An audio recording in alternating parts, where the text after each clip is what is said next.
Welcome to Not Milk Never Milk. Subscribe if you're lactose intolerant. In this video, I will explain how they make saltwater taffy. First, let's look at the basic ingredients. We start with sugar, corn syrup, water, butter, and a touch of salt.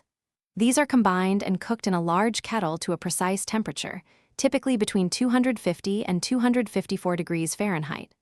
Once cooked, the hot, syrupy mixture is carefully poured onto a cooling table or a greased baking sheet, allowing it to cool down to a workable temperature. Next comes the iconic taffy pull, a crucial step in creating that delightful texture. The warm candy is stretched and folded repeatedly, either by hand or using a pulling machine. This action incorporates millions of tiny air bubbles into the mixture, transforming it from a dense, sticky mass into a light, fluffy, and chewy treat. You'll notice the taffy's appearance changes dramatically, becoming opaque and much softer during this 10 to 15-minute process.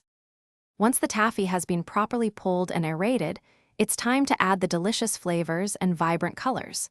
These are kneaded into the softened candy, ensuring an even distribution. The flavored taffy is then fed into a batch roller, which continuously shapes it into a long, uniform rope.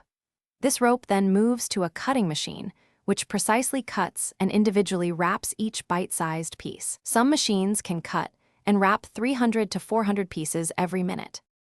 Finally, each piece of saltwater taffy receives its individual wrapper, typically made of wax paper. This is essential to prevent the sticky candies from adhering to each other and to seal in their freshness. The individually wrapped taffy is then collected and packaged into various boxes or bags, ready for sale. When stored in an airtight container, this delicious confection can remain wonderfully moist and enjoyable for several weeks. Thanks for watching. If this was helpful, leave a like and consider subscribing. See you next time.